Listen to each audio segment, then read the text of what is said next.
Baik, insya Allah pada hari ini kita akan memulai pertemuan pertama di kajian tahsin dan tajwid dari Yayasan Taman Belajar Al-Quran Syanaya. Sebelum kita mulai, izinkan Ana memperkenalkan diri terlebih dahulu. Nama Ana Nabila dan biasa dipanggil dengan kunyah Ummu Khalil juga. Saat ini Ana diberi amanah sebagai salah satu pengajar di Yayasan Taman Belajar Al-Quran Syanaya, khususnya pada bidang Al-Quran, yaitu tahsin, tajwid, dan tahfidz. Untuk latar belakang pendidikan, Ana menghabiskan masa belajar Ana di Pondok Pesantren Al-Ma'tuk selama 7 tahun, dan Ana berkuliah di Jamiah Safwa di Mesir, atau Safwa University yang bertempat di Mesir, namun Allah mudahkan Ana bisa berkuliah secara daring. Semoga dengan perkenalan singkat ini bisa lebih mendekatkan ukhuwah di antara kita. Baik, akhwati fillah, kita semua tahu betapa mulianya kedudukan Al-Quran. Ilmu tentang Al-Quran adalah ilmu yang terbaik dan wajib kita pelajari. Rasulullah Shallallahu Alaihi Wasallam bersabda, "Khairukum man ta'allama Al-Quran wa 'allamah." Sebaik-baik kalian adalah orang yang mempelajari Al-Quran dan mengajarkannya. Hadis riwayat Bukhari.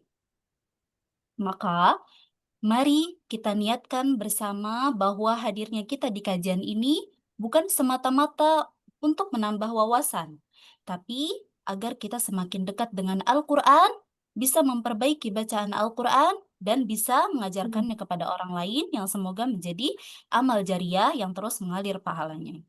Mari kita sama-sama meluruskan niat kita mengikuti kajian ini. Kita hadir di sini ikhlas karena Allah Ta'ala, bukan karena ingin dipuji, bukan karena gengsi, bukan juga karena sekadar ikut-ikutan. Rasulullah SAW bersabda, "Innamal a'malu binniyat wa innama likulli imri'in ma nawa." Ya, kita sudah familiar ya sama hadis ini. Artinya sesungguhnya amal itu tergantung niatnya. Dan setiap orang akan mendapatkan sesuai dengan apa yang ia niatkan. Hadis riwayat Bukhari dan Muslim. Jadi, mari kita luruskan niat kita semua mengikuti kajian ini hanya ikhlas lillahi ta'ala. Niatkan agar lebih mendekatkan diri kita kepada Allah Ta'ala dengan memperbanyak belajar Al-Quran. Kemudian, pentingnya adab dalam menuntut ilmu. Walaupun kajian kita dilaksanakan secara online, tetaplah jaga adab menuntut ilmu. Para ulama terdahulu sangat perhatian sekali pada masalah adab dan akhlak. Mereka pun mengarahkan murid-muridnya mempelajari adab sebelum menggeluti suatu bidang ilmu. Imam Darul Hijrah, Imam Malik rahimahullah pernah berkata kepada seorang pemuda Quraisy, "Ta'allamil adab qabla an tata'allamal ilm." Pelajarilah adab sebelum mempelajari suatu ilmu. Ya, ini perkataan Imam Malik rahimahullah. Kenapa sampai para ulama mendahulukan mempelajari adab? Sebagaimana Yusuf bin Al-Husain berkata, "Bil adab tafhamul ilm." Dengan mempelajari adab, maka engkau jadi mudah mempelajari, maka engkau jadi mudah memahami ilmu. Oleh karenanya, para ulama sangat perhatian sekali terhadap adab. Nah, beberapa adab yang perlu kita perhatikan di sini adalah duduk dengan tenang, menyimak dengan baik walaupun melalui Zoom, kemudian tidak memotong pembicaraan kecuali di waktu yang memang disediakan untuk berbicara, kemudian menghormati ilmu dan guru meskipun secara daring, dan mengamalkan ilmu setelah mempelajarinya. Allah Subhanahu wa taala berfirman, "Yarfa'illahu alladhina amanu minkum walladhina utul ilma darajat." Allah akan mengangkat atau meninggikan orang-orang yang beriman di antaramu dan orang-orang yang diberi ilmu beberapa derajat. Quran Surah Al-Mujadilah ayat 11. Maka, mari kita jaga adab kita dalam menuntut ilmu, agar ilmu yang kita dapat benar-benar diberi kemudahan oleh Allah untuk memahaminya.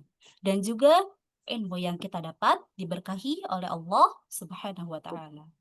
Selanjutnya, sebelum kita mulai, Ana ingin membahas kembali beberapa peraturan dan tata tertib kajian. Sebenarnya ini sudah Ana share di grup ya, tapi akan Ana jelaskan ulang sebentar di sini agar lebih jelas dan semua peserta benar-benar paham dan bisa mengikuti kajian dengan baik dan nyaman. Mau Beberapa belajar hal ini Mbak Ipa, penting Mbak? yang perlu diperhatikan. Yang pertama, ada jadwal tetap kajian. Nah, jadwal tetap kajian setiap Senin malam jam Udah 19.30 sholat? sampai 20.30 waktu Indonesia Barat, ya, atau jam setengah 8 malam sampai jam setengah 9 malam waktu Indonesia Barat. Kemudian kitab atau muqarrar, oh ya, afwan, kajian dilaksanakan via Zoom meeting. Bagi yang tidak bisa hadir live Zoom, ya, yang berhalangan hadir, bisa mengikuti rekaman belajar yang akan di-share melalui YouTube. Ya, insya Allah link rekamannya akan di-share antara malam itu kalau sudah diupload besok atau besoknya. Namun Cocok, usahakan Teh. jangan menunda-nunda menyimak rekaman ya agar tidak tertinggal materi. Kemudian yang kedua ada kitab atau muqarrar. Kitab atau muqarrar yang kita pakai selama belajar di kajian tahsin dan tajwid metode Asy-Syafi'i ini, kita menggunakan kitab tajwid metode Asy-Syafi'i yang cover hitam seperti di gambar ya. Bagi yang belum punya, bisa beli dulu, ya, bisa beli melalui link yang sudah Anda share kemarin, ya, atau nanti insya Allah akan Anda share ulang di grup. Nah, insya Allah pada pertemuan pertama dan mungkin sampai pada pertemuan kedua nanti kita masih akan membahas putar muqaddimah, jadi kita belum masuk ke buku tajwidnya. Nah, jadi masih ada waktu yang cukup ya untuk membeli bukunya kalau yang belum punya bukunya. Baik. Kemudian kita akan masuk ke peraturan kajian. Mohon disimak dengan baik. Aduh, adik saya. Peraturan utama dalam kajian ini, yang pertama, Adik sholat. dilarang menyebarkan link Zoom dan link YouTube di luar grup kajian atau kepada selain peserta kajian demi menghindari hal yang tidak diinginkan. Bagi yang ketahuan menyebarkan link, maka mohon maaf sekali akan dikeluarkan dari grup demi kenyamanan bersama. Kemudian yang kedua, wajib isi presensi atau kehadiran melalui Gform. Ya, tadi sudah Ana share ya, link presensinya. Baik hadir via live Zoom maupun yang menyimak rekaman YouTube, wajib mengisi presensi. Ya, bahkan bagi yang baru berniat akan menyimak rekaman YouTube, juga boleh langsung isi presensi di Gform ya, kalau sudah di-share. Ya, ini yang baru niat aja boleh ya. Nah, Khawatir kalau nanti apa namanya menyimak rekamannya jauh dari jadwal, malah lupa, malah ketumpuk sama chat yang lain. Dan sangat diharapkan seluruh peserta bisa konsisten hadir. Ya, insya Allah akan ada evaluasi jika ada yang tidak konsisten hadir kajian. Kemudian mengenai sesi tanya jawab. Nah, untuk efisiensi waktu, karena waktu kita sangat terbatas, jadi sesi tanya jawab akan dilakukan di grup WA setelah kajian selesai, demi menjaga waktu tetap sesuai durasi. Kemudian yang terakhir mengenai infak, nah, kajian ini insya Allah terbuka gratis untuk seluruh peserta terdaftar. Ya, namun infak ini akan digunakan untuk mendukung kebutuhan teknis kajian seperti Zoom Premium, kuota, dan hal-hal terkait kelancaran kegiatan kajian. Semoga Allah Subhanahu wa Ta'ala memudahkan, memberkahi, dan melancarkan kegiatan kajian ini sampai pada akhir pembahasan kitab tajwid metode Asy-Syafi'i. Baik, Alhamdulillah. Sekarang kita mulai masuk ke materi kajian. Pada kesempatan kali ini, kita akan membahas tentang Al-Quran dan keutamaannya. Ini adalah tema yang sangat penting, karena dengan memahami Al-Quran dan keutamaannya, kita akan semakin termotivasi untuk membaca, memperbaiki bacaan Al-Quran, mempelajari Al-Quran, dan mengamalkan Al-Quran. Baik, yang pertama kita akan bahas definisi Al-Quran. Al-Quran adalah kalamullahi ta'ala al-mu'jiz al-munazzal ala khatamil anbiya'i wal mursalin Muhammad sallallahu alaihi wasallam biwasitatil amini Jibril alaihi salam al-maktubu fil masahib al-manqulu ilayna bitawatir al-muta'abbad bitilawatih al-mabdu'u bisuratil Fatihah al-makhtumu bisuratin Nas. Artinya, kalamullah subhanahu wa ta'ala sebagai mukjizat yang diturunkan kepada penutup para nabi dan rasul, yaitu Nabi Muhammad sallallahu alaihi wasallam. Udah belum? Udah mulai belum?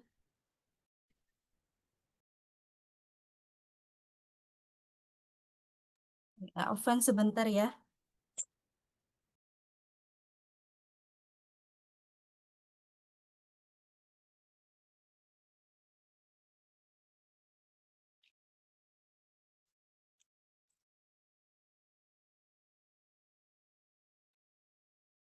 Baik, kita ulangi lagi. Arti dari Al-Quran adalah kalamullah subhanahu wa ta'ala sebagai mukjizat yang diturunkan kepada penutup para nabi dan rasul, yaitu Nabi Muhammad sallallahu alaihi wasallam dengan perantara Jibril alaihi salam yang termaktub dalam mushaf-mushaf yang dinukil sampai kepada kita secara mutawatir. Membacanya adalah sebagai ibadah yang dimulai dengan surah Al-Fatihah yang ditutup dengan surah An-Nas. Nah, ini adalah definisi Al-Quran. Baik. Kemudian kita masuk ke fungsi Al-Quran. Yang pertama, ada di dalam Quran Surah Yunus ayat 57. Allah Subhanahu wa Ta'ala berfirman, A'udzu billahi minasyaitonir rajim. Ya ayyuhan nasu qad ja'atkum maw'idhatun min rabbikum wa shifaa'un lima fis sudur. وشفاء لما في الصدور وهدى ورحمة للمؤمنين. Ya, artinya, wahai manusia, sungguh telah datang kepadamu pelajaran atau Al-Quran dari Rabbmu, penyembuh bagi penyakit yang ada dalam dada dan petunjuk serta rahmat bagi orang yang beriman. Nah, ayat ini menjelaskan fungsi Al-Quran bahwa Al-Quran adalah kitab yang diturunkan kepada manusia sebagai nasihat, obat, petunjuk, dan rahmat bagi orang-orang yang beriman. Kemudian yang kedua, ada di dalam Quran Surah Al-Ma'idah ayat 15 sampai 16 yang berbunyi, قد جاءتكم من الله نور قد جاءكم من الله نور وكتاب مبين يهدي به الله من اتبع رضوانه سبل السلام ويخرجهم من الظلمات إلى النور بإذنه ويخرجهم من الظلمات إلى النور بإذنه ويهديهم إلى صراط مستقيم. Sungguh telah datang kepadaku cahaya dari Allah dan kitab yang menjelaskan. Dengan kitab itulah Allah memberi petunjuk kepada orang yang mengikuti keridhaannya ke jalan keselamatan. Dan dengan kitab itu pula Allah mengeluarkan orang itu dari gelap gulita kepada cahaya dengan izinnya dan menunjukkan ke jalan yang lurus. Ayat ini menjelaskan fungsi Al-Quran yang lain. Nah, Al-Quran itu kitab yang diturunkan Allah untuk membimbing kita semua, ya umat manusia, menuju jalan yang selamat. Al-Quran ini mengeluarkan kita dari kegelapan menuju cahaya, memberikan petunjuk yang jelas, dan membimbing kita menempuh jalan yang lurus. Kemudian kita masuk ke pembahasan selanjutnya, kedudukan dan keutamaan Al-Quran. Yang pertama, Al-Quran adalah kitab yang mulia.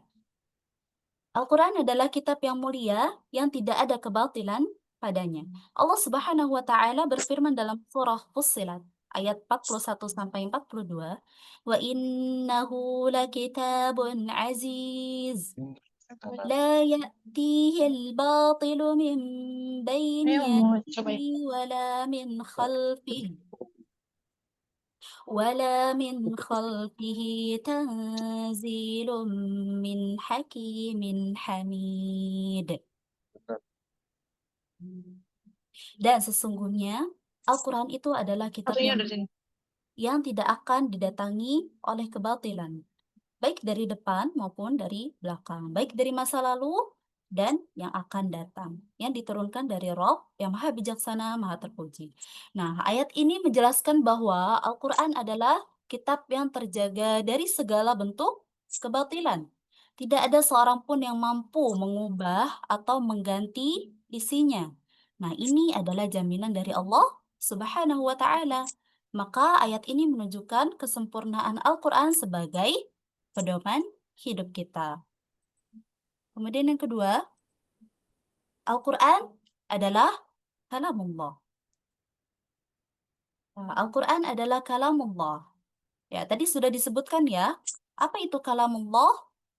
Ya, kalamullah yaitu firman Allah yang tidak ada yang dapat menandinginya.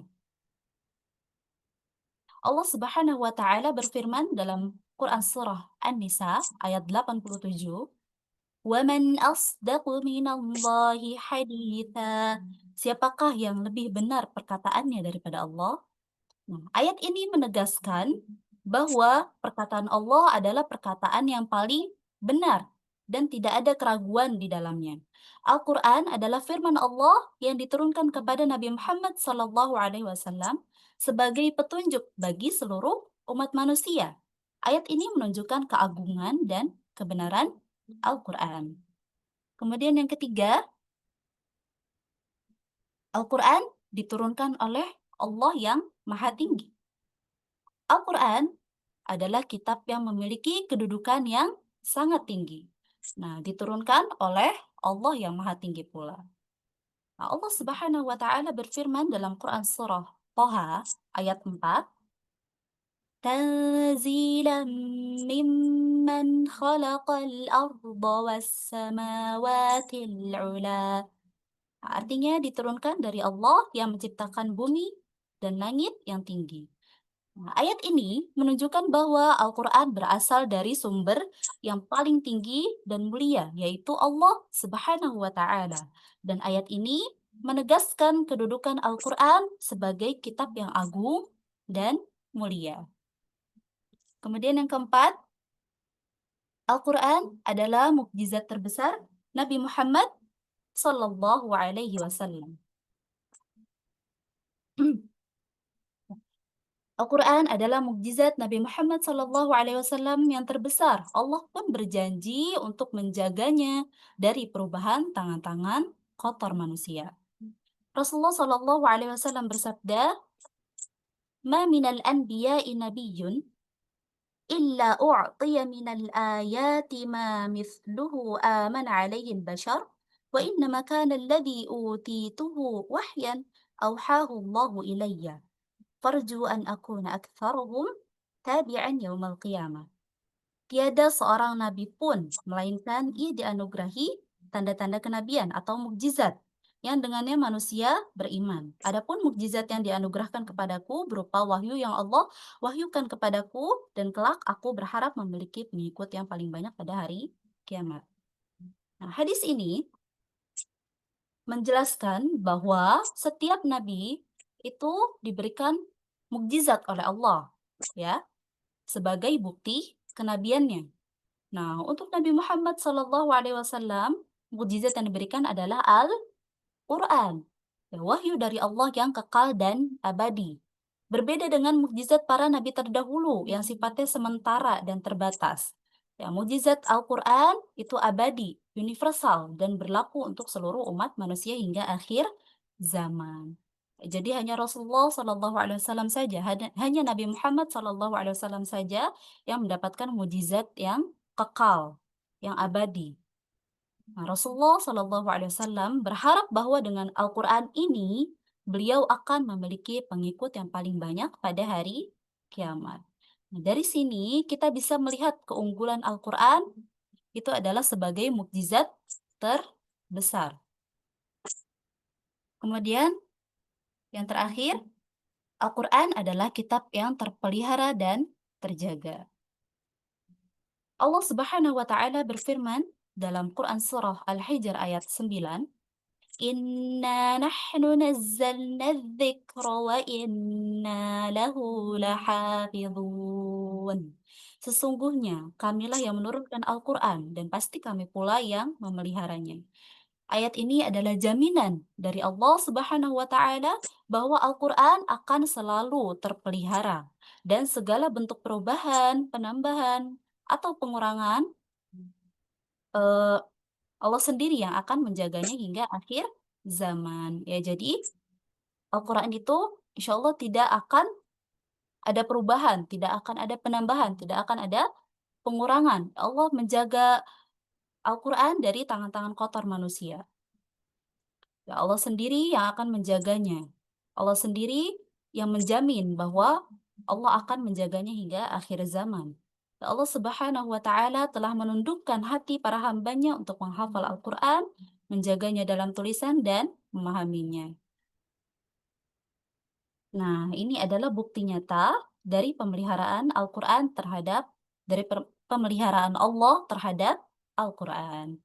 Baik, kemudian kita lanjut ke pembahasan selanjutnya, yaitu sifat-sifat Al-Quran.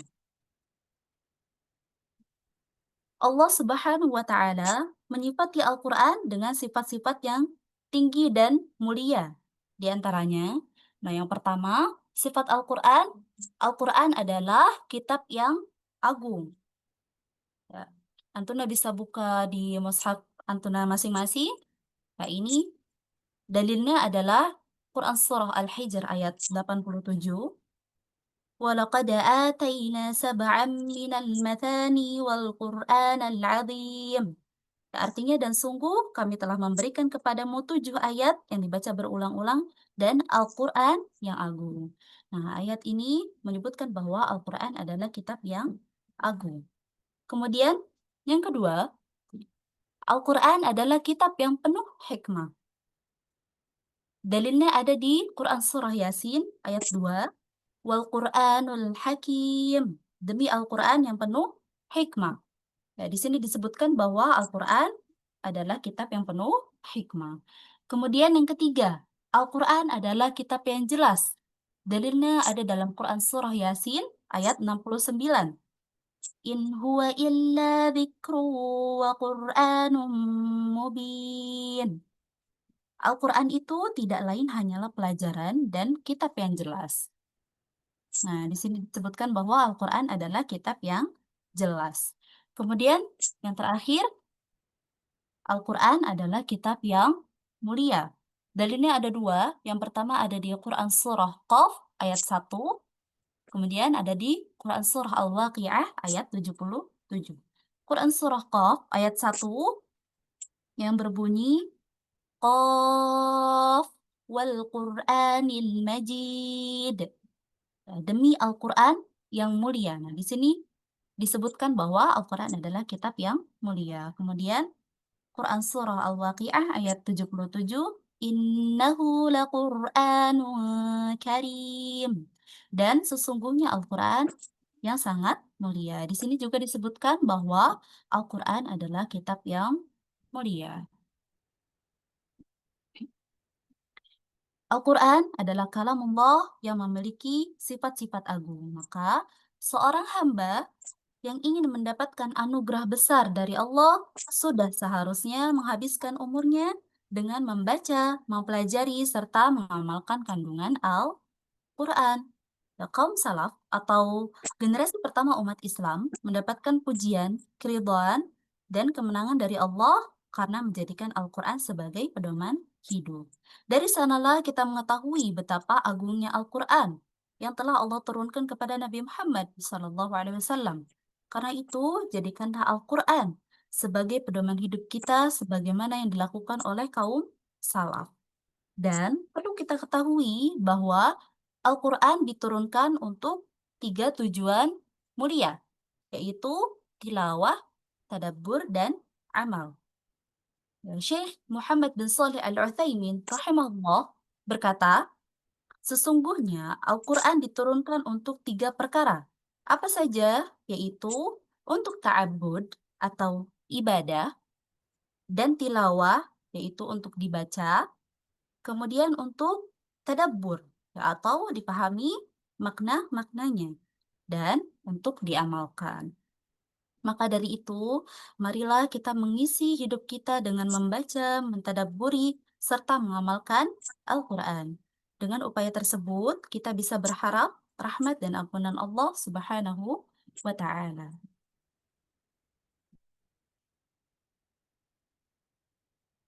Baik, sekarang kita masuk ke pembahasan 10 keutamaan membaca Al-Quran.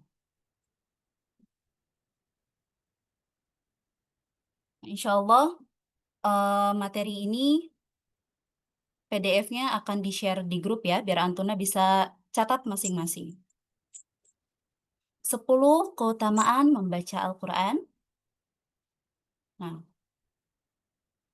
membaca Al-Quran adalah ibadah yang mempunyai banyak sekali keutamaan. Di sini, insya Allah, kita akan membahas 10 keutamaan membaca Al-Quran. Kita mungkin akan bahas 5 atau kurang dari 5 keutamaan dulu karena waktu kita terbatas. Nah, insya Allah sisanya kita lanjut di pertemuan kedua. Keutamaan membaca Al-Quran. Yang pertama, Al-Quran merupakan salah satu zikir yang paling utama. Rasulullah Shallallahu Alaihi Wasallam bersabda, "Amma ba'du, fa inna khairal hadithi kitabullah." Amma ba'du, sesungguhnya sebaik-baik ucapan adalah kitab Allah. Hadis riwayat Muslim. Nah, di sini disebutkan bahwa Al-Quran adalah sebaik-baik ucapan, ya, atau salah satu zikir yang paling utama. Kemudian yang kedua, mendapatkan syafaat pada hari kiamat. Rasulullah Shallallahu Alaihi Wasallam bersabda, "Iqra'ul Quran, fa innahu ya'ti yaumal qiyamah syafi'an li ashabihi." Bacalah Al-Quran, sesungguhnya ia pada hari kiamat, ya, atau Al-Quran itu akan datang memberi syafaat kepada para pembacanya. Hadis riwayat Muslim. Jadi, di sini disebutkan bahwa para pembaca Al-Quran, insya Allah nanti ketika di hari kiamat, Al-Quran akan memberikan syafaat kepada para pembaca Al-Quran. Kemudian yang ketiga, memperoleh pahala yang banyak. Rasulullah Shallallahu Alaihi Wasallam bersabda, "Man qara'a harfan min kitabillahi falahu bihi hasanah.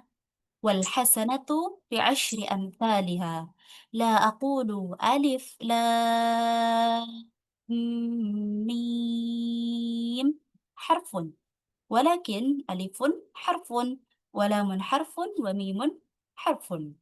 Nah, barang siapa yang membaca satu huruf dari Al-Quran, maka baginya satu pahala. Dan satu pahala itu dilipat gandakan menjadi 10 pahala. Nah, aku atau Rasulullah Shallallahu Alaihi Wasallam tidak mengatakan alif lam mim, ya, yang seperti yang tadi sudah disebutkan. Ya, alif lam mim ini adalah ayat pertama dalam surah Al-Baqarah, ya, salah satu contohnya. Nah, di dalam ayat pertama dalam Quran surah Al-Baqarah itu alif lam mim bukan satu huruf, ya, tetapi alif satu huruf, lam satu huruf, dan mim satu huruf. Hadis riwayat At-Tirmidzi.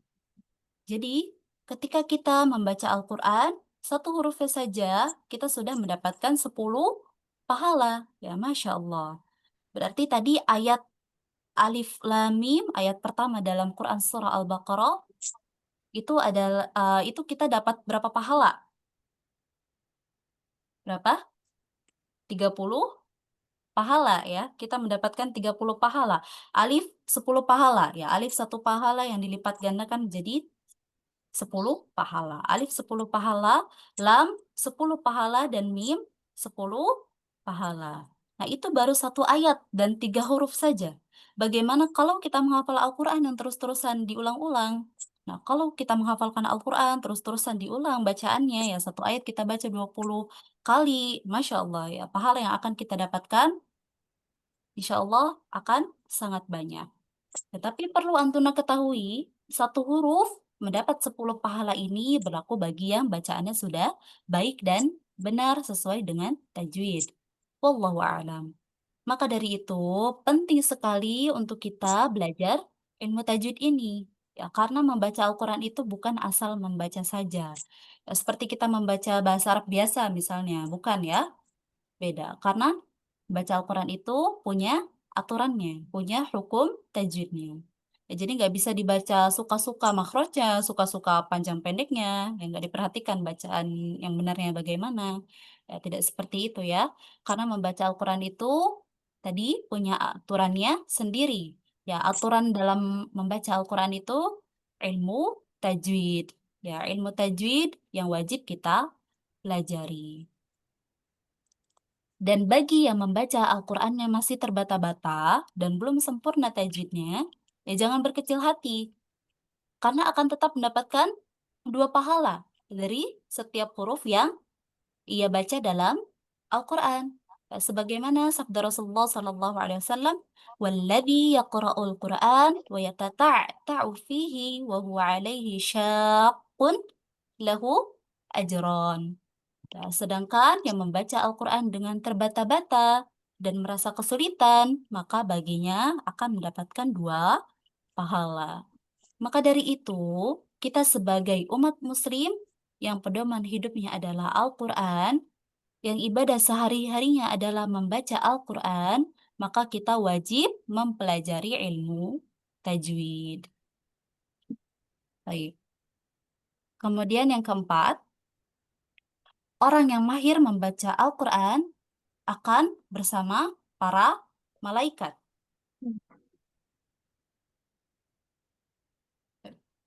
Rasulullah Shallallahu Alaihi Wasallam bersabda, "Al-mahiru bil Quran ma'as safaratil kiramil barara, walladhi yaqra'ul Quran wa yatata'ta'u fihi wa huwa alaihi syaqqun lahu ajran." Nah, orang yang mahir membaca Al-Quran, maka dia bersama-sama dengan malaikat yang mulia dan taat. Sedangkan yang membaca Al-Quran dengan terbata-bata dan merasakan kesulitan, maka baginya 2 pahala. Hadis riwayat Muslim. Ya, jadi, orang yang mahir membaca Al-Quran, orang yang bacaan Al-Quran sudah benar sesuai dengan tajwid, maka dia bersama-sama dengan malaikat yang mulia dan taat.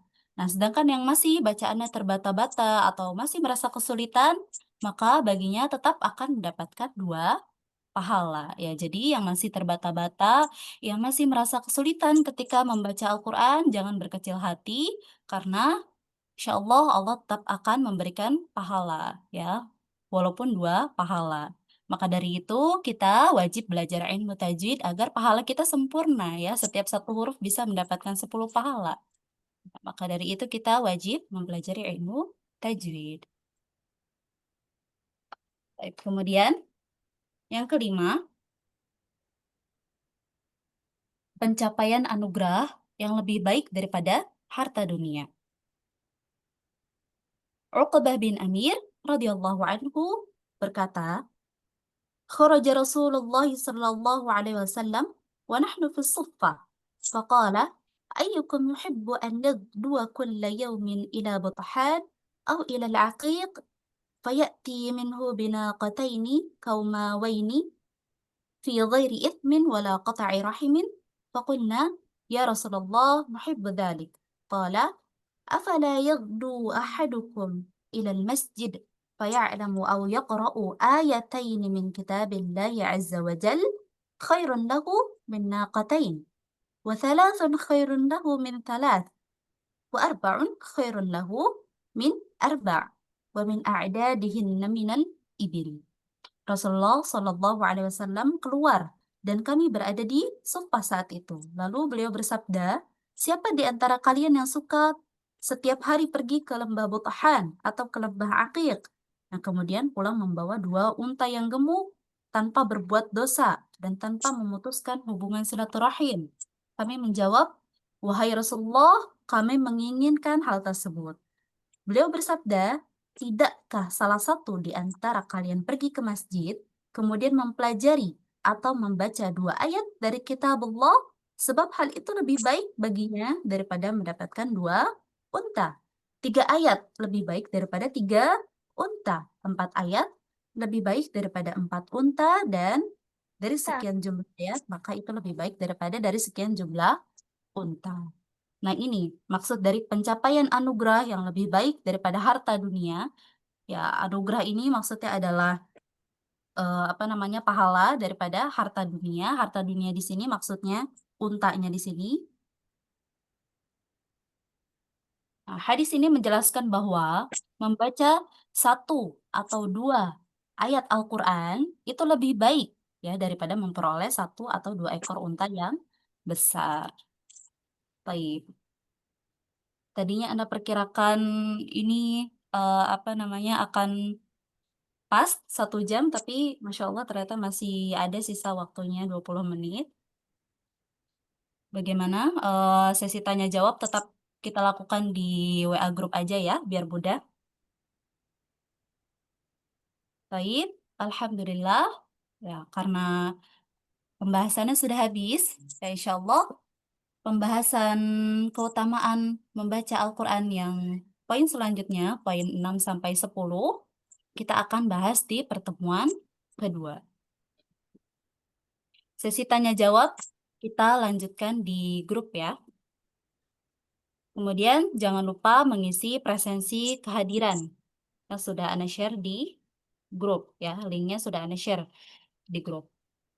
Baik, sebelum kita tutup, ya mohon maaf atas segala kekurangan Ana, dan mohon maaf jika ada perkataan yang kurang berkenan. Ya, jazakumullahu khairan katsiran wa barakallahu fikun. Mari kita tutup, nakhtatim berdoa kafaratul majlis. Subhanakallahumma wa bihamdika asyhadu an la ilaha illa anta astaghfiruka wa atubu ilaik. Wassalamualaikum warahmatullahi wabarakatuh. Waalaikumsalam warahmatullahi wabarakatuh. wabarakatuh. Jazakillahu khairan Jazakallahu Ustazah. khair Ustazah.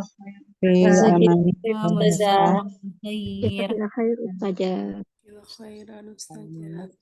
Assalamualaikum warahmatullahi wabarakatuh. Assalamualaikum. Waalaikumsalam. Assalamualaikum.